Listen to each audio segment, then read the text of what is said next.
दुनिया में कई सारी दुश्मनी है, लेकिन कुछ दुश्मनी ऐसी है जो हमें जंग के मैदान की ओर खींच लेती है। आज हम बात करेंगे इजराइल और ईरान के बारे में। दो देश, दो विचारधारा है और एक दुश्मनी जो अब बातचीत तक नहीं रहेगी। क्या हम वर्ल्ड वॉर 3 के दरवाजे पे खड़े हैं? चलिए जानते हैं पूरी कहानी। नमस्कार दोस्तों, मेरा नाम है अमर और मैं आपका स्वागत करता हूँ आज की इस वीडियो में। चलिए हम जानते हैं इन दोनों देशों में दुश्मनी की शुरुआत कैसे हुई। इजराइल और ईरान, इन दोनों के रिश्ते शुरुआती से ऐसे नहीं थे। 1979 में जब शाह की सत्ता थी, तब इन दोनों देशों के रिश्ते व्यापार और डिप्लोमेसी के थे। 1979 के बाद जब इस्लामिक क्रांति आई, तब ईरान एक इस्लामिक रिपब्लिक बना, तो इजराइल को शैतान कह के उसका विरोध शुरू किया और फिलिस्तीन का आजादी का एजेंडा खुद का बना लिया। इजराइल जो पहले से अरब वर्ल्ड से घिरा हुआ था और एक दुश्मन से घिर गया। चलिए हम जानते हैं प्रॉक्सी वॉर के बारे में। ईरान इजराइल पे डायरेक्ट अटैक नहीं करता, बल्कि एक प्रॉक्सी ग्रुप भेजता है। प्रॉक्सी ग्रुप यानी कुछ ऑर्गेनाइजेशन होती है जिसे कंट्री पैसा और वेपन दे के अपने दुश्मनों पर अटैक करने के लिए कहती है। जैसे गाजा में हमास, लेबनान में हिजबुल्लाह और सीरिया और इराक में शिया मिलिशियस ये इजराइल पर रॉकेट और ड्रोन से हमले करते हैं। बदले में इजराइल सीरिया पर एयर स्ट्राइक, सीक्रेट ऑपरेशन और मुसाद के जरिए हिट मिशन। मुसाद यानी इंटेलिजेंस एजेंसी जो इजराइल की है। जैसे इंडिया में रॉ है, उसी प्रकार इजराइल में मुसाद है। इजराइल सिर्फ अपने सेना से ही नहीं लड़ता, बल्कि टेक्नोलॉजी से भी लड़ता है।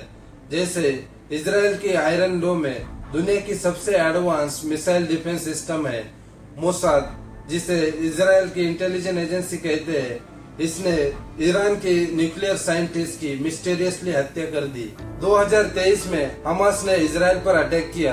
बदले में इजराइल ने गाजा पर अटैक किया और ईरान पर आरोप लगा कि उसने हमास को ट्रेनिंग और फंड्स दिए थे। 2024 में ईरान ने पहली बार डायरेक्ट इजराइल पर अटैक किया मिसाइल और ड्रोन से और उनके एयरबेस भी तबाह कर दिए। इससे पूरी दुनिया डर गई। इसके जवाब में इजराइल ने ईरान के मिलिट्री साइट्स पर अटैक किया और साइबर अटैक भी किया, जिससे तेहरान की बिजली यानी इलेक्ट्रिसिटी कुछ देर तक ठप हो गई। इस वॉर में अमेरिका इजराइल का खुल के सपोर्ट कर रहा है।